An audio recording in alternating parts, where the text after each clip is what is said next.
नमस्कार, स्वागत है अपना बिहार में। मैं हूं हर्षदा आपके साथ। सबसे पहले बात करेंगे अपना बिहार में भागलपुर की, जहां सड़क हादसे में होमगार्ड अभ्यर्थी की मौत हो गई। सुबह दौड़ लगाने के बाद लौटते वक्त ये बड़ा हादसा हुआ। भागलपुर जिले के एकचारी थाना क्षेत्र के रहने वाले 22 वर्षीय गुड्डू मंडल की दर्दनाक मृत्यु हो गई।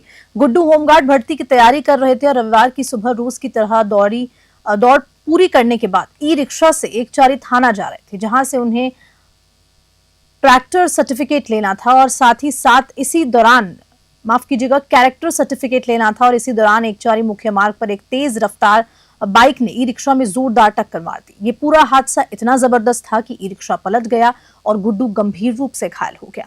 प्रत्यक्षदर्शियों ने बताया कि वे सड़क किनारे तड़पते रहे, लेकिन पहचान न होने के कारण सूचना देने में देर हुई। लगभग 1 घंटे बाद परिजन पहुंचे और गुड्डू को मायागंज हॉस्पिटल भागलपुर ले गए, जहां पर इलाज के दौरान उनकी मृत्यु हो गई। गुड्डू की मौत की खबर मिलते ही गांव में कोहराम मच गया। परिवार के लोग बेसुध हो गए। मृतक के चाचा सुशील मंडल ने बताया कि गुड्डू परिवार में सबसे बड़े थे और लगातार मेहनत भी कर रहे थे। उनका सपना था कि वे होमगार्ड बनकर परिवार का सहारा बने। भागलपुर से सौरभ दुबे की रिपोर्ट।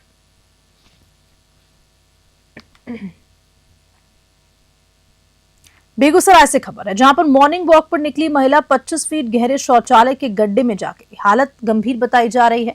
बेगूसराय के परियारा थाना क्षेत्र में रविवार सुबह उस वक्त अफरा तफरी मच गई जब मॉर्निंग वॉक के लिए निकली एक महिला 25 फीट गहरे शौचालय के सोख्ता गड्ढे में गिर गई। घटना परिहार वार्ड नंबर 7 की है। घायल महिला की पहचान संतोष पोदार की पत्नी सोनी देवी के रूप में हुई है। सुबह 5 बजे वॉक पर निकली सोनी देवी अचानक बने खुले गड्ढे में जा गिरी। गड्ढे से उनकी चीखने की आवाज सुनकर स्थानीय लोग मौके पर पहुंचे। जब लोगों ने झांक कर देखा तो उन्हीं के होश उड़ गए। महिला 25 फीट नीचे फंसी हुई थी। स्थानीय लोगों ने तुरंत सीधी गड्ढे में डाली और प्रयास कर किसी तरह महिला को बाहर निकाला। महिला बुरी तरह से घायल हो गई। सूचना पर पहुंची परिहार थाना पुलिस ने घायल को इलाज के लिए एक निजी हॉस्पिटल में भर्ती कराया। बेगूसराय से चंदन कुमार की रिपोर्ट। आज सुबह मॉर्निंग वॉक के क्रम में मेरे ग्रामीण पड़ोसी सोनी देवी पति संतोष पोद्दार वार्ड नंबर 7 25 फीट गहरा सोख्ता में गिर गई। जानकारी पश्चात हम लोग वहां पहुंचे। ग्रामीणों के सहयोग से खासकर आदम साहस का परिचय मनीष कुमार पिता महेंद्र महतो द्वारा दिया गया, जो अंदर जाके और सोनी देवी को बाहर निकाला है और अभी स्थिति नाजुक बनी हुई है। अनुमंडल पदाधिकारी को मेरे द्वारा सूचना दिया गया है। वो बोले एम्बुलेंस आ रहा है। एम्बुलेंस आके इलाज तब तक प्राइवेट स्तर से हो रहा है। स्थिति उसकी नाजुक बनी हुई है। धन्यवाद।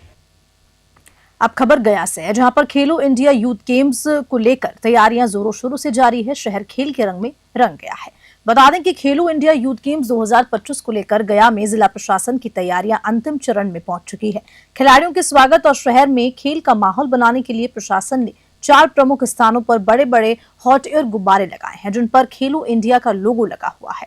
ये गुब्बारे IIM खेल परिसर, विपाट कैंपस, गया रेलवे स्टेशन परिसर और रामशिला पहाड़ पर लगाए गए हैं। गया रेलवे स्टेशन को विशेष रूप से सजाया गया है। ये खिलाड़ियों के स्वागत के लिए जगह जगह बैनर और कट आउट लगाए गए हैं। स्टेशन पर प्रतीक्षालय ये नियंत्रण कक्ष भी बनाया गया है और जहां पर 3 पालियों में करीब 150 कर्मियों की तैनाती की गई है। रेलवे स्टेशन से खिलाड़ियों को सीधे आवास तक पहुंचने के लिए 70 एयर कंडीशन बसें तैयार रखी गई। तो वहीं प्लेटफॉर्म नंबर 1 पर विशेष वेटिंग हॉल भी बनाया गया, जिससे खिलाड़ियों और उनके सहयोगियों को बेहतर सुविधा मिल पाएगी। गया से नीरज यादव की रिपोर्ट।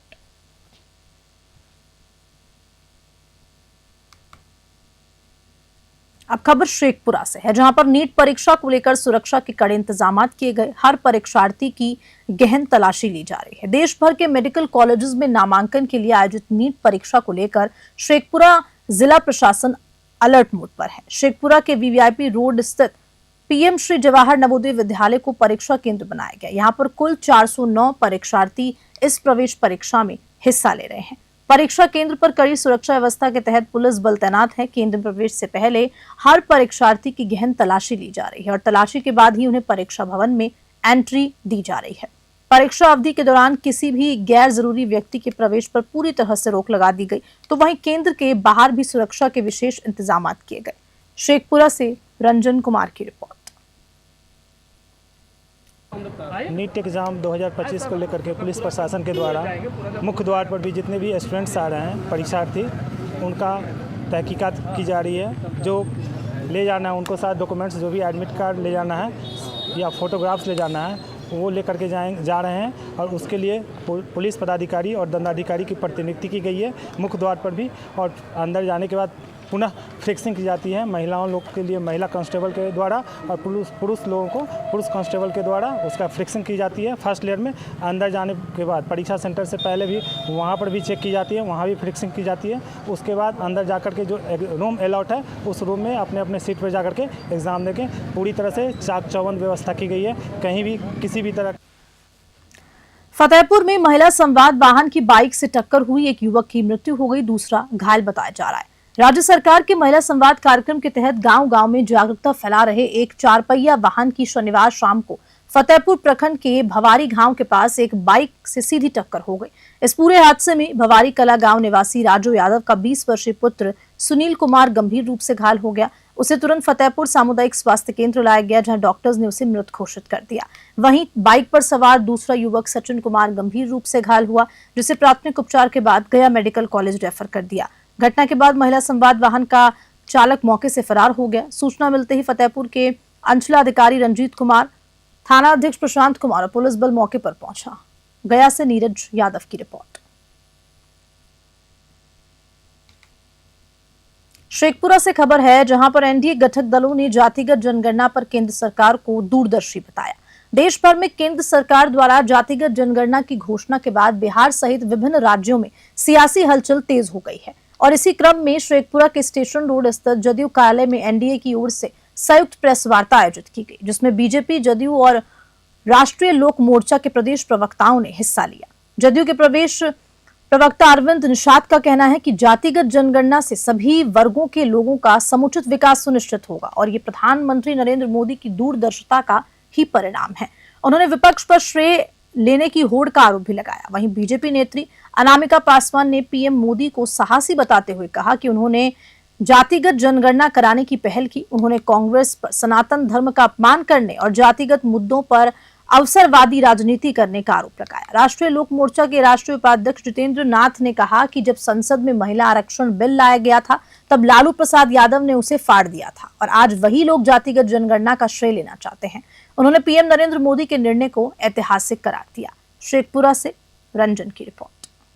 के एकमात्र राजनेता श्री नीतीश कुमार जी हैं, जिन्होंने अपने दूरदर्शी नीतियों के कारण बिहार में जाति गणना कराने का काम किया और जाति गणना के बाद उसका सफलतापूर्वक प्रकाशन भी कराया।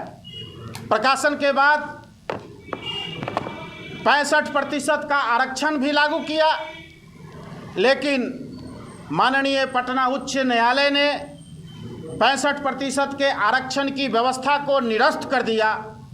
लेकिन राज्य सरकार ने अपने सामाजिक जातीय आर्थिक गणना में 96 लाख के करीब गरीबी रेखा के नीचे चिन्हित किए गए परिवारों को राज्य सरकार की ओर से 2-2 लाख रुपया देने का निर्णय किया। आज वह निर्णय के क्रम में वैसे परिवार जनों को 2-2 लाख रुपया राज्य सरकार की ओर से दिए जाने का प्रक्रिया जारी है। पहली बार कोई ऐसे प्रधानमंत्री हैं भारत के जिन्होंने ये हिम्मत, ये कुव्वत, ये नीयत दिखाई है। और मैं आपको ये भी बता दूं कि इस फैसले से पूरे भारत के शोषितों, वंचितों, दलितों और पीड़ितों को न्याय मिलेगा और सही न्याय मिलेगा। मैं आपको बता दूं कि उनका जो सामाजिक और आर्थिक ढांचा है उसमें और भी मजबूती मिलेगी। लेकिन सबसे बड़ी बात आती है कि ये महागठबंधन के जो 2 राजकुमार हैं वो श्रेय ले रहे हैं, मिठाई बांट रहे हैं, भाई पटाखे फोड़ रहे हैं, उन्हें दूध से नहलाया जा रहा है। सबसे बड़ी बात है कि जब 2010 में तत्कालीन प्रधानमंत्री मनमोहन सिंह जी ने कहा था कि जातीय गणना होनी चाहिए, उस समय 7 मई 2010 को उनके गृह मंत्री पी चिदम्बरम जी ने विरोध किया था कि यह नहीं होगा। और आज वो जातीय गणना की बात करते हैं। कांग्रेस के राजकुमार हैं माननीय राहुल गांधी जी, जिनको अपनी जाति का पता नहीं है कि वो किस जाति से आते हैं, और वो जातीय गणना की बात करते हैं। सबसे बड़ी बात तो देखा जाए कि आप आरजेडी को देख लीजिए, ये उनके राजकुमार हैं तेजस्वी जी, वो क्या कह रहे हैं कि हमारे पिताजी 30 वर्षों से लालू जी लड़ाई लड़ रहे थे जातीय गणना की। अरे भाई 10 साल आप लोग शासन में थे, 2004 से 2014 तक आपके पिताजी रेल मंत्री थे, तब क्या आप तमाशा देख रहे थे? तब आपको समझ में नहीं आया कि जातीय गणना करानी चाहिए देश में और गरीब और दलितों शोषितों को न्याय मिलना चाहिए? आप ये बताइए कि आप तो हमेशा जातीय। भागलपुर से खबर है, जहां पर खेलो इंडिया यूथ गेम्स 2025 का भव्य आगाज हो चुका है। खिलाड़ियों में जबरदस्त उत्साह देखा गया। बिहार के इतिहास में पहली बार आयोजित हो रहे इस सबसे बड़े राष्ट्रीय खेल आयोजन खेलो इंडिया यूथ गेम्स 2025 की भव्य शुरुआत आज भागलपुर से हो गई है। प्रधानमंत्री नरेंद्र मोदी ने इस ऐतिहासिक आयोजन का विधिवत उद्घाटन किया और इस आयोजन में देश से 28 राज्यों और 8 केंद्र शासित प्रदेशों से 8,500 से ज्यादा युवा खिलाड़ी भाग ले रहे हैं। प्रतियोगिताएं कुल 28 खेलों में आयोजित होंगी, जिनमें 2,435 पदक दांव पर है। खेलों का शुभारंभ भागलपुर के सैंडिस कंपाउंड मैदान में तीरंदाजी स्पर्धा से हुआ, जहां देश भर से आए प्रतिभागियों ने अपने निशानों से दर्शकों का दिल जीत लिया। मैदान को भव्य रूप से सजाया गया था और उत्साह का माहौल चरम पर था। आंध्र प्रदेश, बिहार, दिल्ली, हरियाणा, मध्य प्रदेश, पश्चिम बंगाल, उत्तर प्रदेश और दादरा एवं नगर हवेली सहित कई राज्यों के खिलाड़ियों ने हिस्सा लिया। भागलपुर से राहिल सिद्दीकी की रिपोर्ट।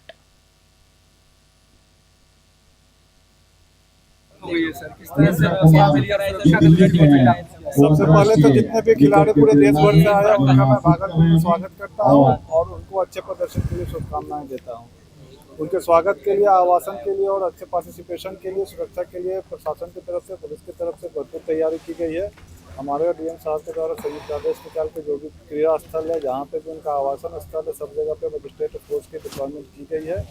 जैसा कि आप देख रहे हैं, जो प्लेइंग वेन्यू है यहाँ पे भी एक्सेस रिस्ट्रिक्टेड है, जिसको अलाउड है वही यहाँ पे आ सकते हैं। सभी लोगों की विस्तृत चेकिंग करके ही यहाँ पे ला रहे हैं। बेगूसराय से खबर है, जहां अपराधियों ने मछली व्यवसायी को घर से बुलाकर गोली मारी और हालत फिलहाल गंभीर बताई जा रही है। बेगूसराय में अपराधियों का तांडव थमने का नाम नहीं ले रहा। शनिवार शाम बखरी थाना क्षेत्र के रटन वैभीन गांव में एक मछली व्यवसायी युवक को घर से बुलाकर अज्ञात अपराधियों ने गोली मार दी। युवक की पहचान राजू पासवान के पुत्र नीतीश कुमार के रूप में हुई। बताया भी जा रहा है कि नीतीश कुमार मछली पकड़कर अपने मोटरसाइकिल से घर लौट रहा था। तभी रास्ते में मोटरसाइकिल ओवरटेक को लेकर किसी से विवाद हुआ और उसी विवाद के बाद अपराधियों ने एक योजना के तहत नीतीश को किसी के जरिए फोन पर बुलाया और जैसे ही वे घर से बाहर निकला, 3 बाइक पर सवार करीब 1 दर्जन अपराधियों ने उस पर ताबड़तोड़ गोलियां चला दी। इस पूरे हमले में नीतीश को 2 गोलियां लगी, एक सिर में और दूसरी जांघ में। गोली लगते ही इलाके में अफरा तफरी का माहौल बन गया। परिजन और ग्रामीणों की मदद से घायल नीतीश को तुरंत बेगूसराय के एक निजी अस्पताल में भर्ती किया, जहां उसकी स्थिति गंभीर बनी हुई है। बेगूसराय से चंदन कुमार की रिपोर्ट। था क्या जानकारी मिली थी? जानकारी मिला था कि हम लोग ये घर पर थे और ये मछली पीटने गए थे उधर गोइंग पर। मछली पीट कर आ रहा था तो रास्ते में है 4-5 युवक जो है ना इसको घेर करके बाइक चला रहा है, थोड़ा गर्दी बढ़ जाता है आगे, गर्दी बढ़ गया तो गाड़ी गलौज करने लग गया। जो है हमको घर छोड़ दिया तो भाई बोला कि रोड जाम करके रखिएगा, घर पर ही गया तो तुम्हारा सरे नहीं डालो। तो बोला कि चलो तो घर पर जाकर कभी हम पूछते हैं। तो ये 2-4 लड़का था, पहले 3 था, उसके बाद जो है ना ऐसे फोन करके 7-8 आदमी को बुला कर 4 बाइक से 4 आदमी एक बाइक पर सवार था। और जो लड़का फोन किया था उसका नाम है 36 कुमार जवान महतो का लड़का। पटना में महागठबंधन की बैठक में तेजस्वी यादव की अगुवाई में चुनावी रणनीति पर मंथन हुआ। बिहार में विधानसभा चुनाव की सरगर्मी के बीच आज पटना के दीघा स्थित एक रिजॉर्ट में महागठबंधन की तीसरी अहम बैठक हुई। इस बैठक में राजद नेता और नेता प्रतिपक्ष तेजस्वी यादव, कांग्रेस के बिहार प्रभारी कृष्ण अल्लावारू, प्रदेश अध्यक्ष राजेश कुमार, वीआईपी प्रमुख मुकेश सहनी और सीपीआई के महासचिव दीपांकर भट्टाचार्य सहित अन्य घटक दलों के नेता इस बैठक में शामिल हुए। बैठक में जिला और प्रखंड स्तर के बुद्ध कार्यकर्ता भी आमंत्रित किए गए, जिससे साफ है कि इंडी अलायंस अब जमीनी स्तर पर चुनावी तैयारी में जुट चुका है। सूत्रों की माने तो बैठक में सीट शेयरिंग, एनडीए के खिलाफ रणनीति और महागठबंधन का मुख्यमंत्री चेहरा कौन होगा, इन सभी मुद्दों को लेकर चर्चा हुई। हालांकि तेजस्वी यादव को सीएम पद का चेहरा घोषित किया जाएगा या फिर नहीं, इस पर अभी सस्पेंस लगातार बना हुआ है। बैठक के दौरान बूथ लेवल मैनेजमेंट पर खास जोर दिया गया और सभी दलों के नेताओं ने कार्यकर्ताओं को बूथ पर मजबूती से काम करने के निर्देश दिए। पटना से मयंक की रिपोर्ट। एक ही एजेंडा तय है कि बिहार में महागठबंधन का सरकार बनाना है। यही एजेंडा क्लियर है। जो ये सरकार है वो कहीं ना कहीं ये नेतृत्व में सरकार अभी नहीं है। ये ब्यूरोक्रेट सरकार को चला रहे हैं। गांव में जाइए, एक एक पंचायत में ये जो हमारे फौज है पूरे बिहार में, मुख्तलिफ पार्टी का जो समूह है काम करता है। अध्यक्ष जन सबसे इम्पोर्टेंट होता है, ब्लॉक अध्यक्ष जन बहुत ही इम्पोर्टेंट होता है। तो सबके साथ एक विमर्श होना बहुत आवश्यक है ताकि इन्वॉल्वमेंट का लेवल बढ़ा। बैठक के बाद में आपको पता चलेगा। बैठक के पहले कैसे पता चल जाएगा कि क्या फैसला लिया जा रहा है। महागठबंधन के सभी वर्कर, सभी नेता, सभी जिला अध्यक्ष की बैठक है, उसका जो निर्णय होगा। और इसी खबर के साथ बुलेटिन में फिलहाल के लिए इतना ही। देखते रहिए News 21। नमस्कार।